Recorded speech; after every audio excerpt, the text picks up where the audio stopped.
What's up, Metal Summoners? As always, it is super great to see you guys. Welcome to a brand new episode. We're super stoked to rock out with you guys, have some great conversation, and kick off your weekend in the middle of the week right here on your Island of Misfit Toys. We've got myself, we've got Angel, and we're going to rock out right now. We've got Oathbound live from the West Coast, from Seattle. Taylor, thank you so much, my friend. Thank you for giving us a little bit of your time, and welcome to the Metal Summit. Hey, man, happy to be here. Really appreciate you having me on, man. I'm looking forward to this. Absolutely our pleasure, man, for sure. Well, start us right off from the top and fill in the Metal Summoners a little bit. Talk a little bit about Oathbound and how the band came together. Yeah, so Oathbound is a 5-piece metalcore band from Seattle. We're all kind of scattered around the Seattle metro area. It's just like any big city, right? There's suburbs and shit. So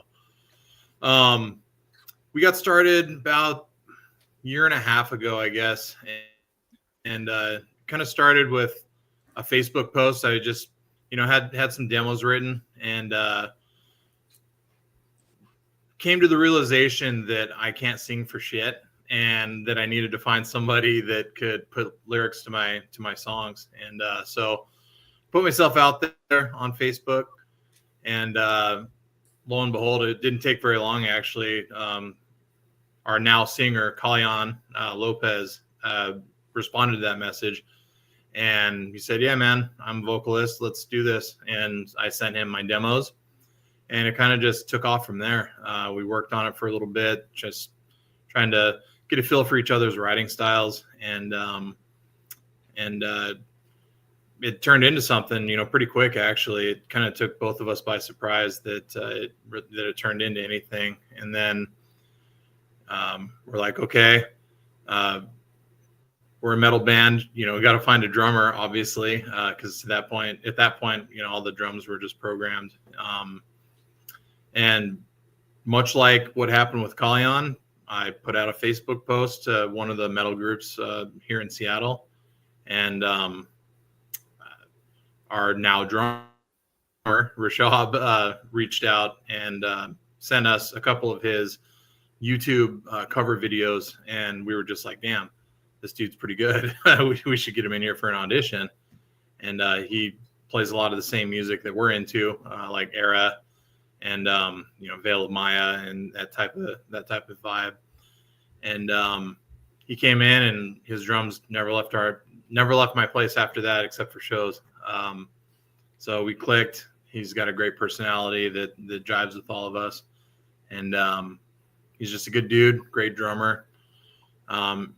Victor, the other guitarist, he was somebody that I've known for a while. He's a phenomenal guitar player. He runs circles around me. So we were lucky to have him come on board. And our bass player, John, was just somebody that Kalyan knew, local in the scene. He wanted to kind of branch out and do some other things. He's in another band also in the Seattle scene right now.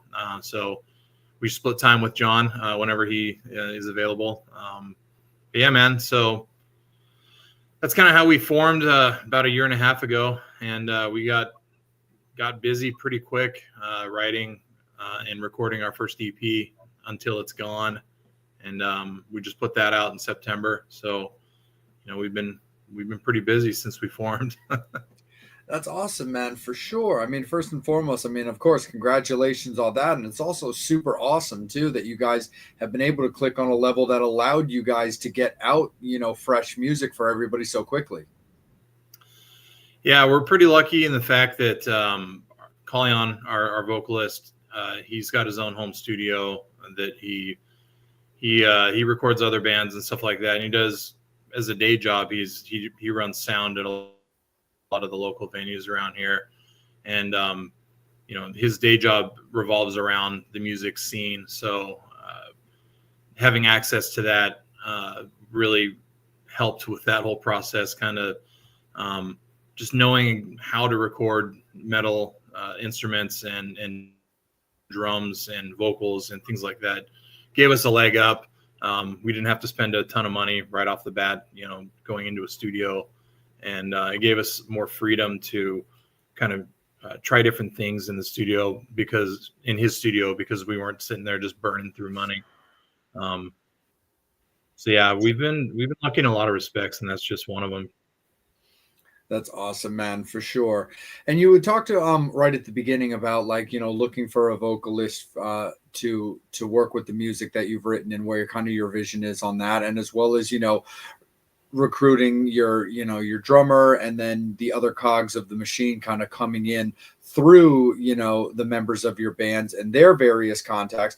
What was it when you were putting this band together or doing your writing and working on your songs that established what type of band Oathbound ultimately became?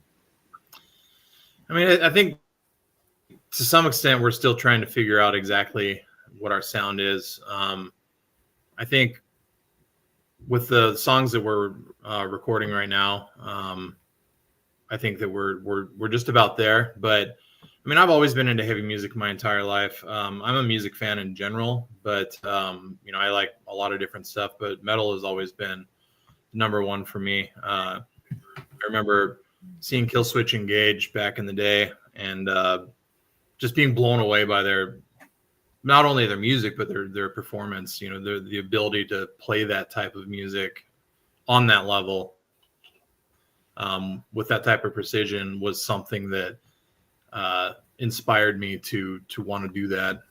So just wanting to play that type of music, your Killswitch Engage, your As I Lay Dying, that brand of kind of old school metalcore is kind of what I think you can probably hear that to some degree in Oathbound's music, with a modern twist, a more progressive twist on things. Obviously, our vocals aren't quite as fry screamy as some of that stuff, but I don't know, man. I've gotten into a lot of the more modern metalcore music. Architects has been a pretty big inspiration of mine for quite a few years. And then bands like Currents from the East Coast, those guys rip. I love those guys. So just trying to write music that I enjoy listening to is kind of what I do. That's I don't have any hobbies other than playing music. That's pretty much what I dump all of my time and money into. So yeah. No, absolutely. And before I kick it up to Angel, because I love Killswitch Engage as well. I'm actually from Massachusetts, but do you fancy yourself a Jesse guy or are you a Howard guy? Man, I've been lucky enough to see both of them. Oh, nice.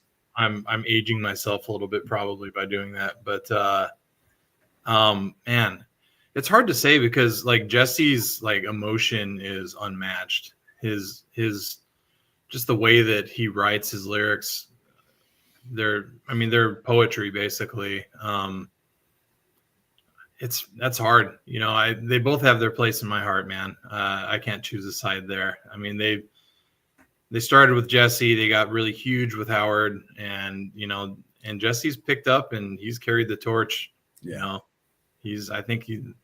They're badass, dude, and I can't wait to hear their new album. Absolutely, man, for sure. And do you have a particular album for them that just is like your go-to? Daylight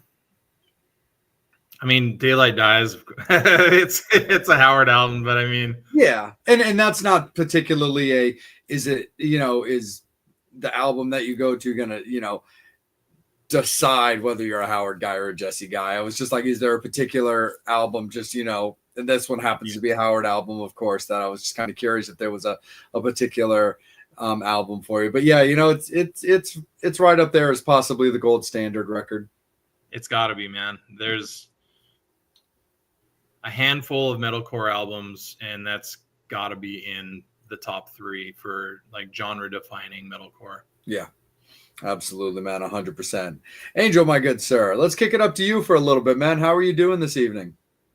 I'm awesome. Just want to say thank you for your time, brother. Really appreciate it. Hell yeah, dude. Thanks. It's tis the season, so definitely want to talk about I can't say with a straight face because this is a fun Christmas song. On Holy Night. Released November 29th. Just in the holidays. On Black Friday, y'all released it. I didn't even realize that. That's funny. I did. Me neither now, but yeah. Yeah, so that's something I've always wanted to do, and I'm not claiming any sort of originality whatsoever because August Burns Red has been doing their Christmas album, Christmas Burns Red, for years now. So I've always thought that's super cool. Honestly, one of the biggest reasons that I became just such a big music fan is I love Christmas music. It's silly to say, but I mean, honestly, I look forward to the Christmas season. It's my jam. I love Christmas, and I love Christmas music, and so being able to blend metal, kind of like Trans-Siberian Orchestra. I mean, those guys. I mean, how can you not love, Christmas in Sarajevo, by Trans-Siberian Orchestra? So this year, I was way late getting to it because I had a bunch of other stuff going on with the band. And I was like, okay, I finally, like 2 weeks before I released it, I was like, I spent a week solid of just recording guitars and just trying to figure out what I was going to write. And try and make it original and not just like a straight cover of a Christmas song, because that's kind of lame. Whenever I hear a cover song from somebody, regardless of what genre they're trying to pull from, I appreciate covers that are unique. They're not just a carbon copy in a different style. I like it when they kind of mix things up. So trying to find a song that I can do that with, and then sat down, recorded everything, and I worked with our vocalist because, like I said earlier, I can't sing for shit. So I wrote some lyrics. Him and I bounced some lyrics back and forth, laid it down, and there you go. He mixed it and mastered it, and it's out there. It's for fucking better or for worse. Look, you got to check out the video because it kicks ass. The only thing I will say is it's got the Grinch. It's got guns. It's got snow. What more the fuck do you want in a Christmas song or video? It's more fun than sitting through Mariah Carey, All I Want for Christmas. We've seen that for 30+ years. So this is just something entertaining, fun, which it's supposed to be. She played 2 blocks from my job on Saturday night. Oh, shit. She's playing on Friday the 13th in Newark. Yeah, that's that time of year. This is where she makes her money, man. She plays shows for 3 weeks, and she goes back into her cave for the rest of the year. Yeah.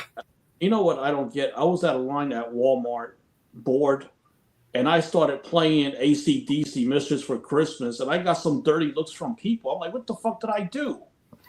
What didn't you do? It's still a Christmas song. Yeah, man. It's I'm gonna play On Holy Night just for the fuck of it. There you go. Yeah, it's we don't condone gun violence, but No, we like to have a little bit of fun with the Grinch versus Santa. You got to watch the video. I won't say any more about it. But, yes. But we do condone Mistresses for Christmas. We do condone that, of course, because that's spreading love and joy. Indeed. I'm not touching that one. My wife. You know what? Hey, my wife tell me. I mean, the song is about you and me both, bro. Okay, all right. But here's the song is about 3 in the bed, but the definition is a mistress, the one that will spank your ass and beat you down, that sort of thing. Or the other mistress, the one that will get you killed. 15 minutes we have derailed. Okay, but let's get back to music. It's a new record. It's a new record for this show. Keep going. I'm enjoying this. What made the band decide to do an EP instead of a record? you have a 5-song EP out. Yeah, so like I said, we started a year and a half ago, and we wanted to do things a very specific way. We didn't want to just rush out to playing shows. We wanted to establish our sound. We wanted to establish just our ability to play together.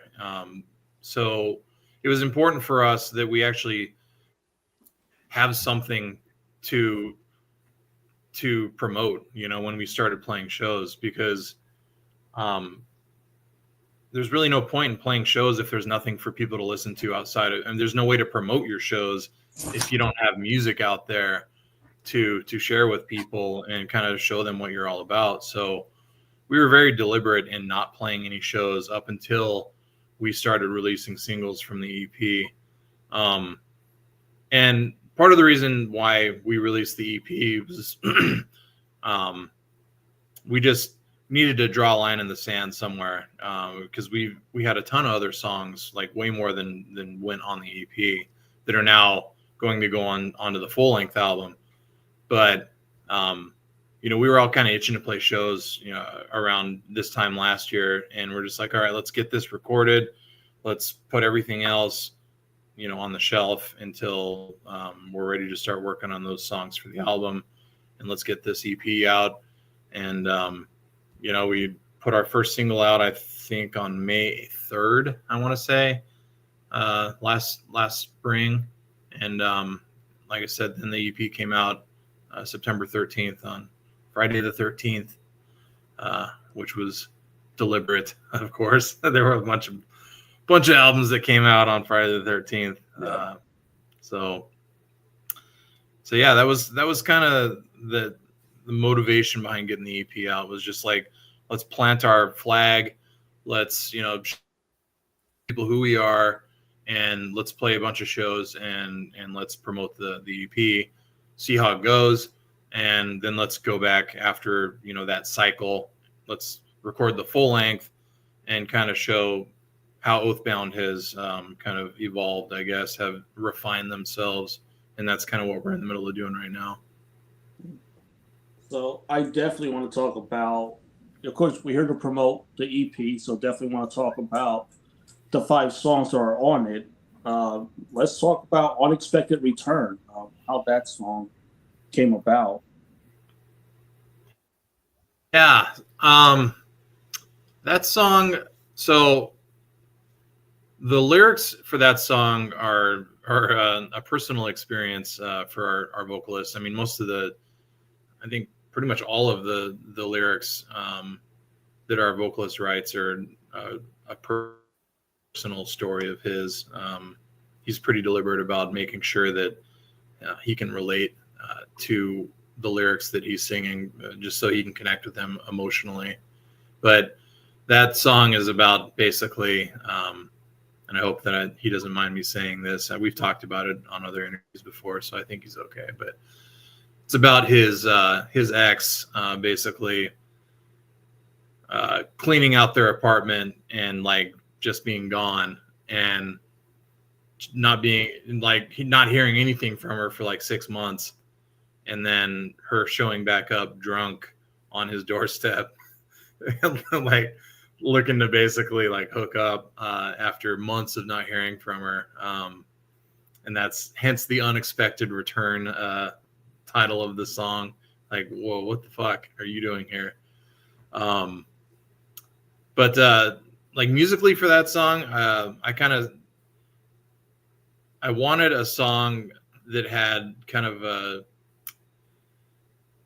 really open chorus, that had kind of almost like an epic cinema like type like brass and like string section to it, just to kind of make it feel airy and kind of open. And that's what I set out to do when I wrote that song, and it gives a lot of room for the vocals to do their thing in it, and I think it achieved exactly what I wanted it to. It's probably my least favorite song on the EP, but there's nothing wrong with it's still, everyone's got their favorite, on this album in the band, and I think our other guitarist, that's one of his favorites, and for me, it's like probably number 5 out of 5. So it is what it is. I mean, we're still proud of the song. It's not like we hate the song. We play it live still. But you know, of all the songs on the EP, that's one where I'd be like, I wish I could go back and like tweak some things about it. But you know, that's the thing about recording an album and releasing it. It's like, okay, man, that's it. You know, like it's gonna be that way forever now. So just no looking back. I definitely want to talk about Until It's Gone, because the video, you know what, I got to give the band kudos. I watched the video once, and it seems like something's going on, like an inside job heist. But it's the type of video that you just want to go back and watch over and over again, because you feel like you missed something watching the video, and I feel that way, and I couldn't go back and watch the video again, but I will. But you know, kudos to you guys for doing that. So just want to know about the making behind the song and the video, because the video looks, like I said, really fun. Yeah, that video was one of the hardest things I think we've done as a band. And it was hard because, well, for a lot of reasons. One of the first reasons was it's, as you can tell from the video, it's a period piece, right? It's set in the 80s. So trying to get all of the wardrobe and like all of the set dressings and everything that was like period specific, to where it looked like it was being filmed in the 80s. I mean, I challenge you to try and find a cathode ray tube television these days. It is extremely difficult. I ended up finding one that I bought, and it is still in my garage because it was so hard to find that I like refused to get rid of it at this point. But you know, I went to the thrift stores, like raided the hell out of the thrift stores for like a bunch of old stuff for like both clothes and for set dressings. But we filmed that video in August with a local videographer here in Seattle that he did our first video also, All For You. And we filmed it in August. We knew that it was going to be all filmed at night because that was how we storyboarded the video. And usually August in Seattle is dry and it's warm. And it was neither of those things when we filmed this video. It was frigid and it was like pouring down rain half the time. So we're like trying to thread the needle of like, let's get these shots, we got to get, because we were on a very tight timeline to get this video recorded, edited, and then released, because our EP release date was set in stone. So, this was the video that was going to basically launch the EP release. Yeah, dude, that was tough. There were numerous all-nighters because, we all work day jobs still, but, just recording video until 4 or 5 o'clock in the morning, basically until the sun came up and we couldn't shoot anymore because, the night shots, that was tough. It was just a hard video, man. Super proud of how it came out. But, like everything in life, you always learn something along the way about, things that you would do differently next time, or, things that, man, this would have made my life a lot easier if I had like seen this coming.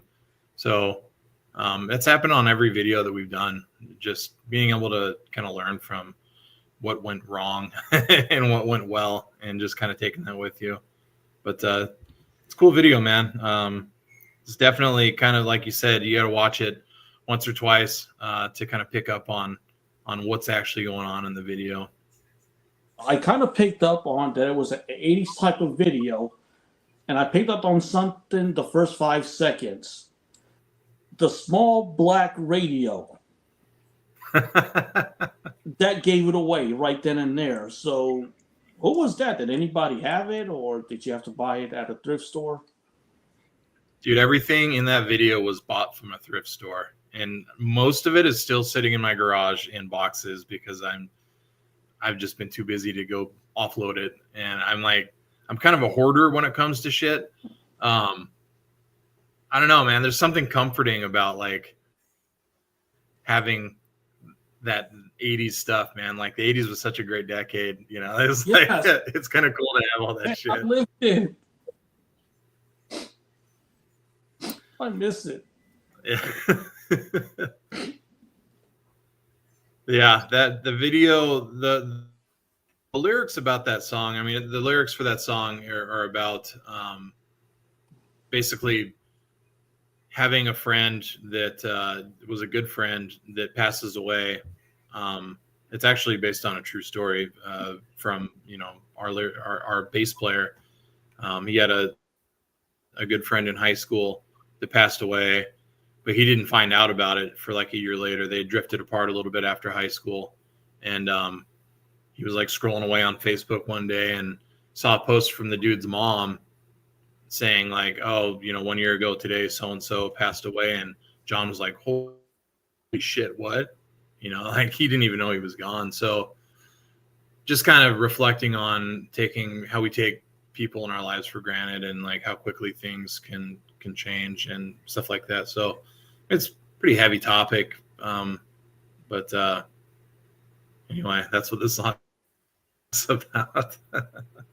No, I mean that's something we can all relate to now with social media. It's like, we don't find out about, people, until we go to a page or anything like that. Yeah, dude. It sucks. Seems like every day there's somebody else that bites it. Yeah, for sure.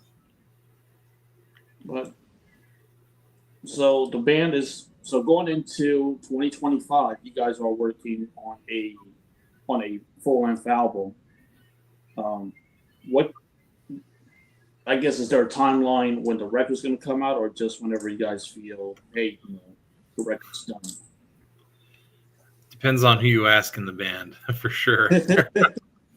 I want it to be out probably by, if I had my, it's hard.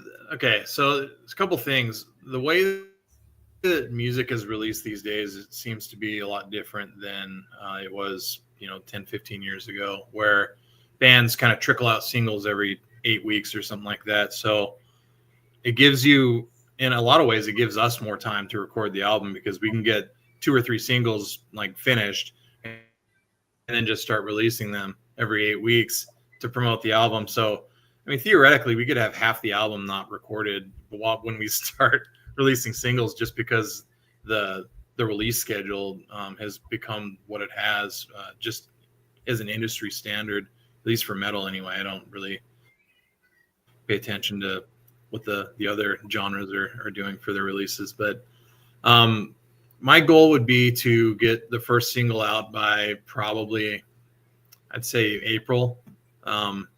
We're literally tracking drums starting on Friday. I've already started, like, the pre-production's done on the album. Right now we're trying to figure out which songs are going to make the cut and which songs are going to make it onto the next album. Which is a good problem to have. It's good to have more songs than can fit on the record. So yeah, it's looking forward to getting in there and cranking it out and just spend some time recording. So Taylor, sorry, Angel, let me jump in for just a second, brother. So Taylor, a question for you when it comes to the potential, the new album and stuff. For the fans that are curious and for myself, is it going to be a full album of all fresh material? Because it's not entirely uncommon for a new band to include their EP on their first full length. Yeah, no, we talked about that early on too, as a matter of fact, because I think Bullet for My Valentine did that like way back in the day when they first hit, like when they first started. They put out an EP before Poison, their full length, came out, but they reused at least a couple of the songs from that EP, if not all of them, for their full length. But to answer your question, we decided that we're not going to include the EP song. So it's going to be full on 10, 11, maybe 12 song. It depends on, what we decide. But it's going to be, at least 10 brand new songs for the album. And it's going to be a lot more technical. It's going to be, as we have grown as a band, we've gotten more comfortable playing together and being able to play more technical parts. So it's going to be, I think it's heavier than the EP. It's still going to be an Oathbound. If anyone's listened to the EP, it's still going to sound like us, obviously, but it's going to just be the next evolution of our sound. Hell yeah, brother. That's awesome, man, for sure. Right back to Angel. Right back to you because I forgot what I was going to ask. Okay, that's cool, man, for sure. So while Angel's figuring that out, let's take it back more into like the fun and flirty and like and having a little bit of fun with like the season. And we'll make this kind of like a round table. But Taylor, you still get to kick us off, brother. Give me your 5 favorite Christmas movies. Oh shit! Okay, easy. Christmas Vacation, number 1. Nice. I laugh every single time I watch that movie. Like, I'll watch it 5 times this Christmas season. Home Alone, definitely. I watched that the other day. I told you, man, Christmas is my jam, dude. I love this shit. This is my favorite time of year. Totally. I'm a Halloween guy first and foremost, but also comes with the territory of being actually from Salem, Massachusetts. Yeah. But I do love me some Christmas, and I do love Christmas music. Drives Megan absolutely batty. She is not a Christmas music person, but I am down for the cause. But anyway, yeah, my wife is a Halloween. She's Halloween first and foremost, so we're flip flopped. It sounds like. But see, Home Alone. I like Christmas with the Krakens. that movie is hilarious. The Christmas with the Krakens, Christmas with the Cranks. Cranks, sorry, Krakens. Krakens is the hockey team here. The Cranks. Yeah. Let's see, what else have I watched? I like Love Hard. It's like fairly new. And it's about this dude that catfishes this chick, and like she flies across the country thinking that he's some model dude, and it's like some like short Asian guy. It's hilarious. But and then Die Hard's got to be on the rounds out the top 5. I was so totally gonna ask if it wasn't in there. Really, Angel? Like, I didn't do that, dude. Laser beams? That's the way we're playing this now? I seriously don't know how the hell that happened, dude. Really. I was about to be like, let's just make, me and Taylor just feel inferior. Why don't you? I don't know how the hell that happened. No, it's funny though, Taylor, because if you didn't say Die Hard, I was going to follow it up by asking you if Die Hard was a Christmas movie. Dude, 100%, man. Nice. 100%. It is. Hell yeah. For me, it's my mom brought me up on A Christmas Story. I love A Christmas Story. Nightmare Before Christmas. I gotta have it. I can't live without that one. I'm a huge fan of a horror movie called Santa's Sleigh. It actually stars the wrestler Bill Goldberg as a killer Santa. Nice. And I'm a huge fan of that movie. There's a movie I've gotten into more over like recent years called Last Christmas that I'm really big into. It stars what's her name? Amelia Clarke, who most people know from the Game of Thrones series. Dun, dun, dun, dun, dun. Mm-hmm. But I really like that movie, and I've gotten into that one. And then for me, like, Home Alone, because it's just, so perfect and classic when it comes to that. And then, because it's Home Alone / Home Alone 2, because you kind of can't watch like one without the other. But there's like, 100%. Other ones. I love the old like claymation, like mini movies and stuff like that. I'm a big fan of those. And, I love to like mess around, like put memes on people's like, Facebook posts of like the like snow miser and stuff like that. So like, I love doing all that kind of stuff. But yeah, those are probably like my main go-tos right there. But I do love Christmas with the Cranks as well. I think that movie is like super duper fun. And I do got to give a shout out to a new addition to my Christmas arsenal, which again is kind of an action / horror movie. It's kind of like, Die Hard meets like, Friday the 13th, but it's called Violent Night. Hell yeah, dude. I was just going to say that. That movie's sick. That movie's so good. Yeah, dude. I love that guy too. David, I think his name's David Harbour, the guy from Stranger I think Things. so. He's badass. Love that guy. Yeah, Hey, that movie's sick. It's so fun, dude. And the funny thing is it's got Beverly D'Angelo from your, Christmas Vacation. Fuck, I forgot about that. That's right. Yeah, I need to watch that again. I watched it last year. I need to watch it again. Absolutely, for sure. Hey, what's up, Shad? Thanks for popping in, brother, and saying what's up. Angel, what's it gonna be, brother? Where are your Christmas movies at? National Lampoon Christmas, of course. Okay, 2-1 victory for that one. Right. Home Alone. Gosh, I was a fucking kid watching those movies. There was one, Silent Night, Deadly Night. Yep. Yeah. Oh yeah. It's like a horror one, but they fucked it up by adding sequels to it. And they added a lot of sequels to it.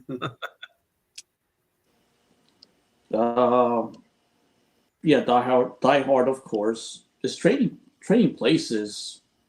It's kind of the ending around Christmas. I think that qualifies. I mean, he dresses up as Santa. It's during the. That's a deep cut, man. That's a deep cut. I did like the Krampus movie that came out in the theaters, a while back. Like I thought that one was really well done, so I definitely enjoyed that one. Yeah, that's a good one. Yeah, Angel, way to pull that one out, bro. I like that. I had to come up because everyone. Of course, Home Alone, of course, is going to be on the list. So. Right. I'm a little surprised. I'll admit, I feel like I'm a little surprised that I'm flying solo on A Christmas Story. I mean, it's one of those movies. It's on the 24-hour marathon like every year on TNT. I kind of had a feeling you would say that because I totally understand when people say it's like, well, they're gonna beat me down. I'm gonna watch it. I'm 100% gonna watch it. Have you seen the new one? No, I can't.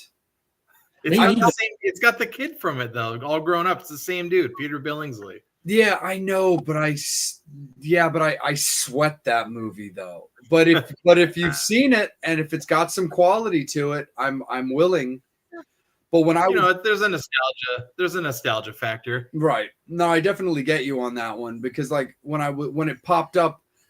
In like whatever store I was walking in and whatever, and I saw it and I was like, oh hell no, because I just was like, I can't do it. There is no way that movie can't be anything other than like a train wreck. Yeah, it's like there's so many sequels that just shouldn't exist, and it's like why? What story did you need to tell with a sequel? I don't know, man. Yeah. It's funny though because like what's that? I was like, what? The bully comes back for a rematch? Pretty much. He's in the movie. Spoiler. Oh, nice. No, but it's funny because like Home Alone 2 was that movie that like it did like. Ever since I saw that movie, I was like, man, I really want to go to New York City, like during Christmas, before I die. And it's funny because like literally on Monday, I'm flying to New York City, just for something else. But it's like a week before Christmas. And like, here it is, like all these years later. And I finally get to like go see the tree at Rockefeller and like go do all the New York stuff that like was like from Home Alone 2. And I'm pretty stoked about that. Actually. Are you going to go to the plaza? Oh, hell yeah. I got a suggestion for you and your wife. Y'all got to go to the sex museum. Oh, my God. And if you want to go see something, I know. I'm the worst being I know. But you also got to I will check take out that into consideration. now if the wife wants to see a Broadway play and you don't want to sit through something boring, I suggest Drunken Shakespeare. Ooh, Drunken yeah. Shakespeare. Okay, I could get down with that. Trust me, it's fun. There's no nudity. There's nothing like that. Just a lot of drinking. That's about it. I ain't no prude, man. Yeah, totally. Just a lot of drinking. Yep, Drunken Shakespeare. Nice. I'll have to check that out, dude. You're that guy, Angel, that sends their luggage through the airport, and when they inspect it, it's just whips and leather. Oh man, that's gonna be me going to the airport when we go to Rockin' Pod. I believe it. Everybody's just gonna be like, oh, Like, flight's getting. too funny. But Angel, right back up to you, buddy. Did your question return? Yep, you got a headlining show coming up December 15th. We do. Yeah, we are. We're playing a venue, a well-known venue here in Seattle called the Funhouse. It's our first headlining show in Seattle, which we're pretty stoked about. We've done some other headlining shows outside of Seattle, but this is our first one. It's Sunday, December 15th, and we're playing with some of our good friends in Sight Received, Thornwalker, and High Castle. Those dudes are homies. They're all sick metalcore bands. Looking forward to going out there and, causing some destruction in the pit right before Christmas. That's the way to do it. It's 10 days before, so they'll have plenty of time to recover if they have any broken bones or broken teeth. So, yeah, man, got to get some of that Christmas aggression out before the in-laws show up. Or just tell the in-laws, or fly them by Spirit Airlines. The flight's going to get canceled anyway, so why not? That's Yeah, man. I tell them I'm flying by Spirit Airlines to come see you, and I don't show up. Be like, what happened? Flight got canceled, but I never booked it, so he believes it. I've had Spirit Airlines really try to fuck me over with flying Rockin' Pod. Jeez. Yeah, sorry. I'm still. Oh, you're good, man. You're good. But yeah, December 15th at Funhouse. That's our last show of the year. So anyone local in Seattle, go to the www.elcorazoneseattle.com for tickets. And definitely buy merch too. Oh, please. God. Oh, yeah. Christmas. Please buy a shirt from me. Get Amazon. Go to the show and buy something. Yeah, man, we got a merch store. It's linked to our Spotify page. It's oathboundstore.com. Yeah, if anyone wants to. What's up? No, I see the band members wearing the shirt, which is cool. You got different shirts there. Yeah, man. Say what? At a good price, $25. Yeah, we're not trying to rip anybody off, man. We're just trying to make back what we put into it. It's a good Christmas gift. Yeah, man. They're pretty sick shirts, man. Our homeboy Aaron Varshay designed them for us. He lives up in Bellingham, a couple hours away, but he also did our album art. So he's a homie. He's a super talented artist, and we'll 100% be using him again for our next for our album art too. So check him out, Aaron Varshay Designs. Nice. And my buddy David lives up in Seattle. He's been on the show as well too. He's the singer and leader for a band called Evelyn's Casket. Oh yeah, dude. Yeah, I know them for Mhm. real. Yeah, they're sick.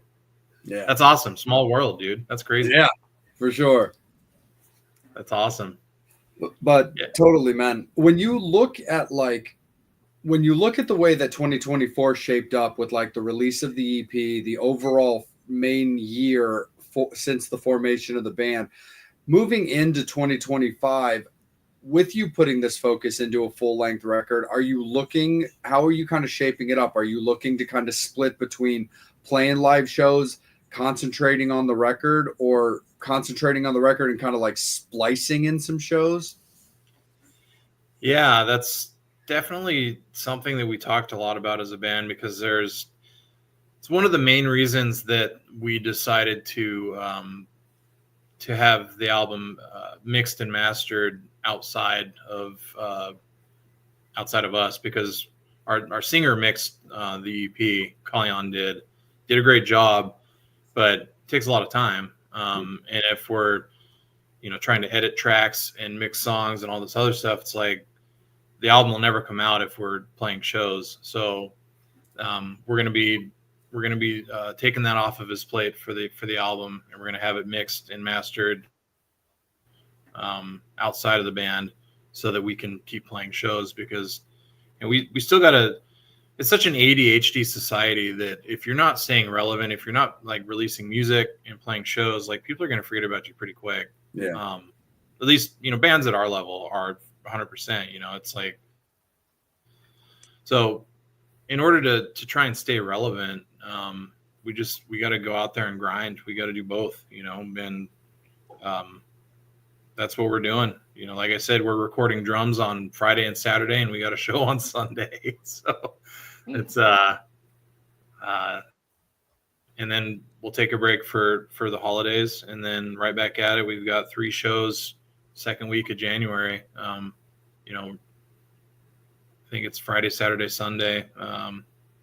That I should probably we'll need to start announcing those dates. But yeah, man, we're gonna stay super busy. We learned a lot in 2024 about what works, what doesn't work, and 2024 blew away all our expectations. I'd set a goal that I thought was like kind of a ridiculous goal.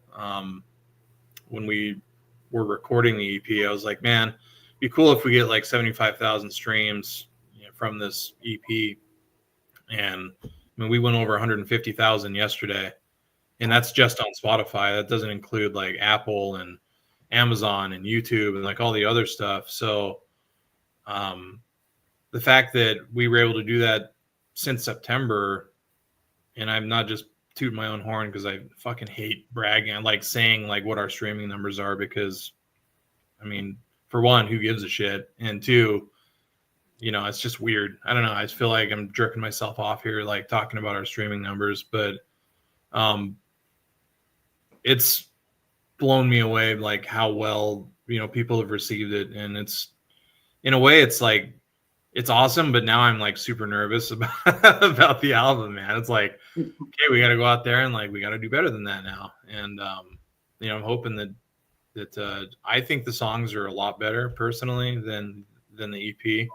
And I hope that other people think that way. I don't know. So yeah, we got a lot of work ahead of us for sure. For sure, man. Definitely.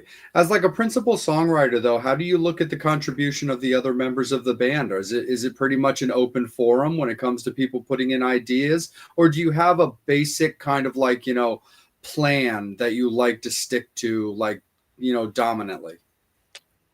Yeah, it's a good question. On the EP, 100%, like that was almost exclusively like my songs. Our vocalist did his lyrics, right? So it was me doing the instrumentals and our vocalist doing the lyrics and the vocal melody and stuff like that. On the album, it started to shift. I would say that I still have written the majority, probably 80 to 85% of the music for the full length. But there has definitely been a lot more input from the other guys. It's important for me that everybody in the band gets to like kind of put their spin on what the songs are, so that it's something that they can be proud of too, right? I mean, This isn't it's not a solo project. So it just so happens that I'm probably the most prolific songwriter of the group. Like I said earlier, I don't have any hobbies other than playing music, so it's kind of what I do. every single night I'm doing something musically. But so yeah, the other thing that we did that we for the album that we did not do for the EP that I think has really allowed the other guys to have more of a say in the process is we went through a full-blown pre-production period for the album where we had all of the demos that I had recorded. They were all done, and then we went through them one by one and listened to them and just kind of picked them apart to see, you know, what we thought sounded weird, what do we think that we could elevate, make it better. And so we went through that, and I mean, thank God we did, honestly, because there's one song in particular that just always felt like there was sections of it that just felt forced, and we spent a ton of time, like more than any, I bet we spent more time on pre-production for that one song than we did for any, like all the other ones combined. And how it turned out, like I'm super proud of like what we came up with. But God, that song was like, I've never had such a hard time writing a song and getting it to like feel right than I did with that one. And it was because we sat down and like put that effort into it to try and make it the best version of itself that it could be. So, you know, like, and calling on with the vocals, you know, I think that I'm getting more of an opportunity to kind of put my fingerprint on his lyrics and his vocals this time around. We're being a lot more collaborative, and that just comes from, you know, being more comfortable with each other and not taking things personally.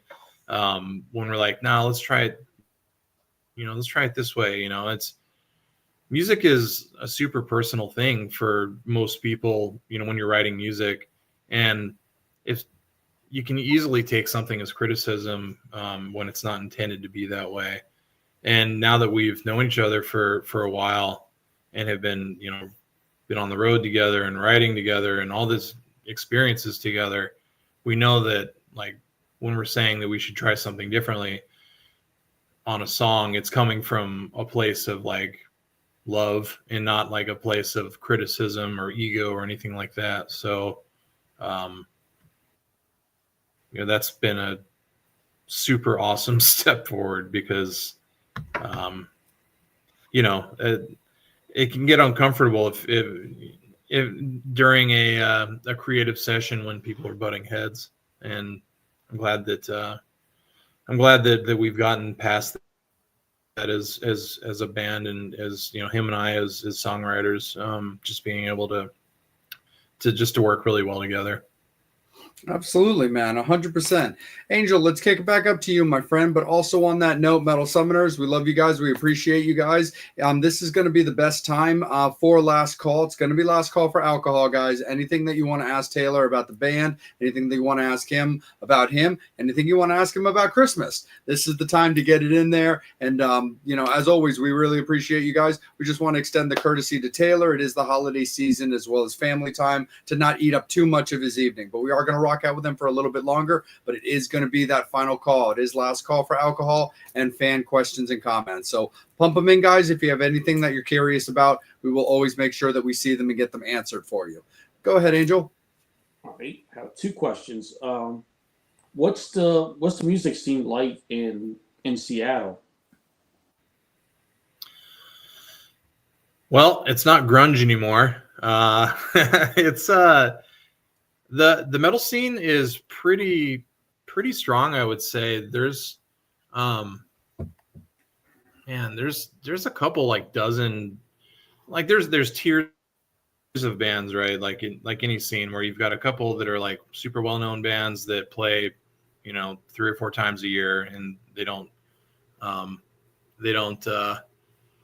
play they don't play like the state circuit, right? They don't like go to all the different like cities around the state. But then you've got you've got some smaller bands that are just kicking ass and get out there, and all they want to do is play live as often as possible. And there's a handful of those. I think we're probably in that category. I would say we're the ones that are we're trying to get out and play everywhere that we can. We don't want to just play in Seattle all the time.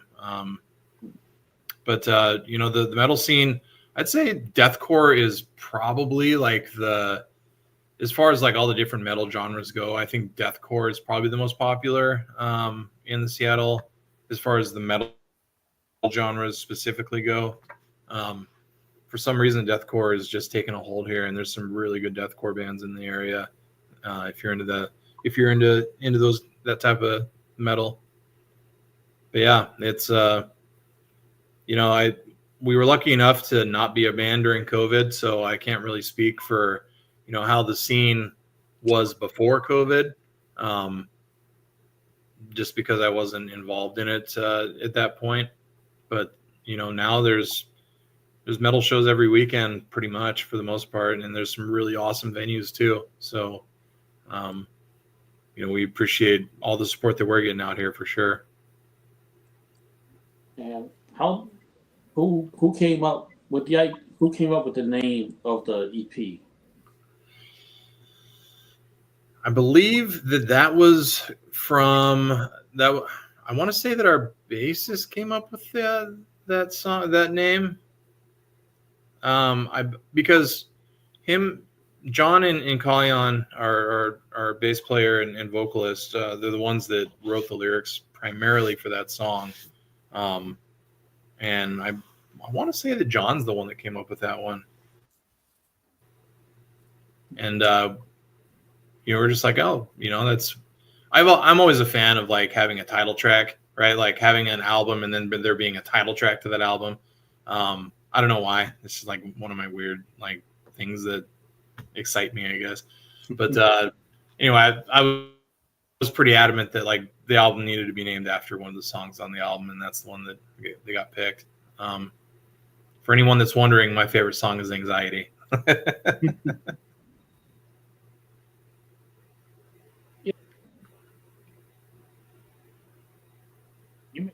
It's a kick-ass EP. It's got 5 songs in it. I know Anxiety is one of them. We're promoting it. Well, here it is.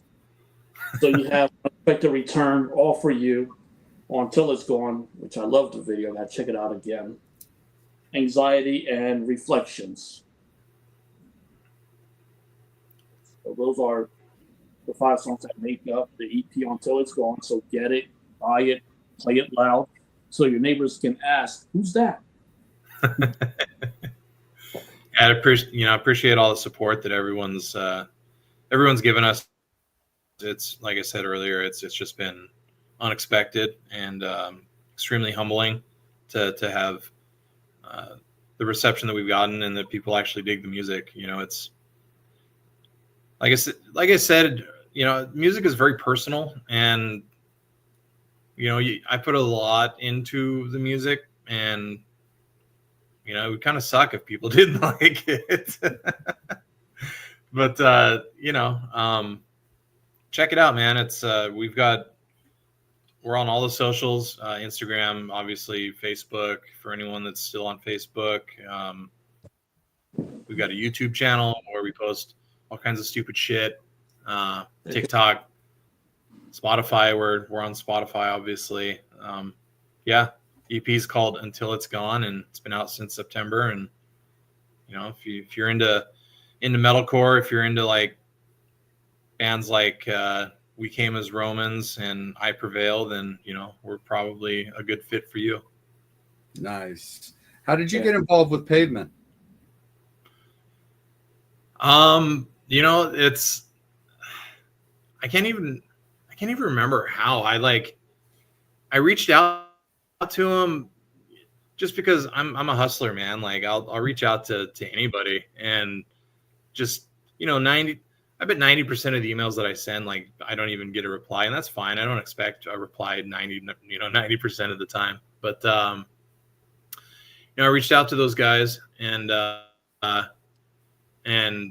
they liked what they heard, and they they wanted to help us out, and that's how the partnership has kind of evolved from there. And you know, a lot of the success of our EP release is because of, you know, the help that Tim over there, and Mark and Barbara have given us.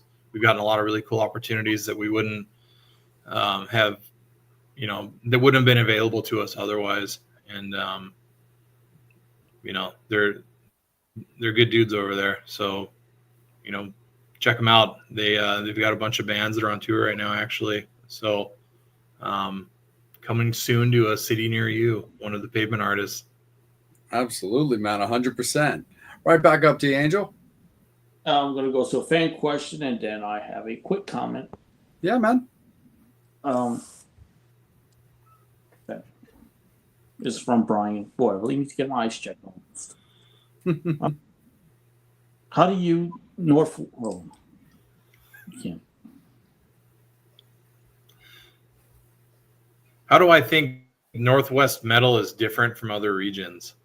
I think that's what he's asking. Like I said earlier, deathcore is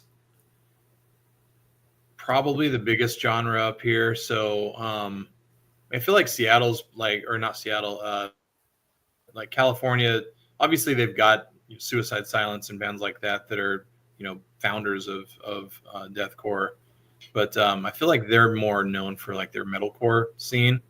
But there's something about just being soaked for like 5 months a year up here in Seattle that, like, I think just gives our metal a slightly more morose vibe to it. It's you know, it's good stuff, man. It's good. It's good, man. I don't really know how to answer that question. I don't think that there's necessarily anything special about our particular brand of music. I'm stoked that people like it. You know, we try and be original, but there's a lot of music out there, dude. There's thousands of artists every day that are posting music on Spotify and on YouTube. So it's hard to get people to stop and, you know, say, hey man, check me out. I'm right here. Like, look at me. Yeah, and you know, I just got to give kudos to Barbara. I mean, Barbara, she always sends artists our way that we can actually interview, which we appreciate that because it kind of makes everything easier for us. So she's super awesome for that. Yeah, dude, She keeps our calendar full. Yeah, Barbara's the shit, man. I like her. Yeah, we love you, Barbara. We're coming to get you, Barbara. Man, that sounded creepy. Yeah, well, what can I say? I told you I'm into horror movies, so that's just kind of the way that it is. And besides, Angel, you of all people know, dude, I don't do apologies. Well, I don't either. But one place I've always wanted to go is Seattle. So if you guys ever have a record release party and want to get me the hell out of this boring place called Jersey, I will definitely fly out to Seattle to host a record release party. Hell yeah, dude. We'd love to have you out here. We'd love to have you, man. Yeah. No pressure. Keep your calendar open for next September. Nice. Oh, my birthday's in September. Yes. Nice. Me too. Oh, there we go. It's just a record release birthday bash. Yeah, Mistress in Seattle. You know, Sleepless in Seattle or Mistress in Seattle. Nice. We'd make it a Christmas movie. No, 100%. But Taylor, man, we can't thank you enough for rocking out with us, you know, for the last hour. It was awesome. It was so much fun. Our biggest thing is that, you know, you had a good time. You know, you enjoyed yourself. You felt respected. You know, you enjoyed the questions that were asked of you, and most importantly, that you felt that this was beneficial to you and your band in some way. Oh hell yeah, dude! This is great. You know, we do a lot of interviews, and you know, sometimes it's hard to have that rapport back and forth, and that hasn't been that way on this call. So I really appreciate the opportunity. You guys kick ass. You know, and I hope we can do this again soon. Hopefully, when the new album comes out, we'll be talking again. Yeah, absolutely, man. No problem. I mean, reach out to us for, at any time for any reason, even if something pops up, sporadically, and you just reach out to us and you're like, Jay Angel, like, hey, this thing popped up and I just want like 5 or 10 minutes just to talk about it. Dude, we're always going to say yes. Sick, dude. I really appreciate that. That's awesome, you guys. Absolutely, man. Anytime. Well, we appreciate you, man, so much. Metal Summoners, Oathbound fan, we appreciate you guys so much, first and foremost. Thank you so much for supporting the episode, supporting the show, and most importantly, supporting Taylor and his band and everything that Oathbound's got out with their new EP and their upcoming full LP that'll be coming out next year, hopefully around September. That's what we're aiming for. Some birthday bash, some mistressness in Seattle, and an excuse to get Angel back across the country.